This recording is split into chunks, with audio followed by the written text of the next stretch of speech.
The single greatest selling opportunity which I believe exists in the history of sales is a phenomenon only known to the real estate industry, and that being people actually approach us.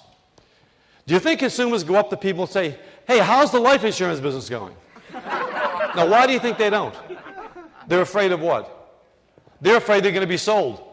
Will people go up and say, hey, how's Amway going for you? How's that multi-level marketing thing you're doing going? Are people going to do that? Because they're afraid they're going to be sold. But with us, they're safe. Because they know we don't sell.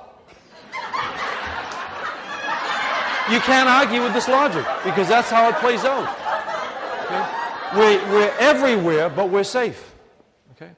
Now, how many times a week are people coming up asking us how the real estate business? 10, 15, 100? And let me ask you this. Are more people asking, how many feel that more people are asking you that now more than ever before? How's the market? That's right. That's the single greatest selling opportunity, as I said, in the history of business, and we're squandering the opportunity. How many times when you go to conferences or conventions do people spend 5 or 10 or 15 minutes on how we should handle that? We don't have to handle that. You know why? It was handled for all of us 40 years ago. Because somebody said, when somebody asks you how the real estate business is, whether the market's going down 15% or home values are going up 15%, you should always say the same thing. What was it? It's great, or it's unbelievable. Unbelievable. Okay? So therefore, we don't have to give it any more intellectual thought that doesn't require any more scholarship, because therefore, no matter what the market's like, you're covered. So we treated it as if we were under attack. Do you think Tom would just say, it's unbelievable? No, he'd be all over that in a New York minute. But we weren't. Because I believe the way in which you respond to that question will have more to do with your income in the next 5 years than anything else you'll learn at any convention about anything. Does that make sense to you? Because those are your selling opportunities. Those are your selling opportunities. When we say to a person, it's unbelievable, here's what I think goes on. That person says, oh my God, this person is a moron. Okay? Clearly, to ask them such a simple question as how's the market and get this ridiculously sophomoric answer that is so trite, so hackneyed, so tiresome, so non-nuanced, clearly they're over their head in the subject. So therefore, I better change the subject and talk about the soccer game. I better change the subject and talk about people that we know, because obviously the subject of real estate is out of their element. Because why else would they say something as ridiculous and insulting to my earnest concern? It's unbelievable. I've never been busier. It's great. All I need is a few more listings. Do you want to buy or sell a home?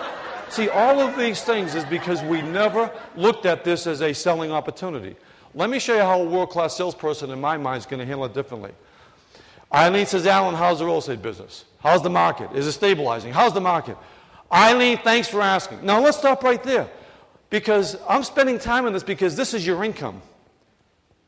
This isn't sophisticated. This isn't metrics, analytics, psychographics. How's the market? Thanks for asking. What percentage of real estate agents do you think even say, thanks for asking? None, thank you. See, but world-class salespeople are trained to, anytime somebody asks you a question, you thank them for asking you it. So if IBM had 1 million salespeople being asked 25 million times a month, how's IBM, how's your computer business going? Do you think they'd do more than say it's unbelievable? It's great. The first thing they'd be trained to say is, Eileen, thanks for asking. Now, there's another reason why you want to say thanks for asking. Because by virtue of you saying thanks for asking, based on the principle of reciprocity, now you have professional permission to ask them questions. See, you're memorializing the fact that they're asking you. Thanks for asking, Eileen. We're in a very opportunistic market here in Connecticut. There are great opportunities for both buyers and sellers. In fact, when do you think you might be making your next real estate move? Do you like that better than it's unbelievable? But see, I have permission to ask when do you think because I was asked a question. But I want them to know they asked me a question, so I memorialize it. What are real estate agents around North America doing? They're squandering this because they're saying things like this. In Connecticut, for example, how's the market? Oh, it's a great buyer's market. But 90% of people have to sell before they buy. So what you're saying is that there's never been a worse time for you to sell your home. Let's talk about the soccer game. Because they're not spending their life thinking about how to help people and make money in this business, because they would never hear something so utterly ridiculous as it's unbelievable, I've never been busier, it's great, because they want to be successful. And when you say to a person it's a very opportunistic market, when do you think you might be making your next real estate move? That's a lot different than asking a person, do you want to buy or sell? Because if somebody's thinking they may be moving in a year, they're going to say no. Because you're too narrow, you're narrowing the gap. When you ask, when do you think you might be making your next real estate move, you'll own them for life because they'll open up exactly with their whole life's plan on real estate. And you're there with them. And I've spent 5 or 10 minutes on this. No one's spending time on this because, again, it was covered 40 years ago.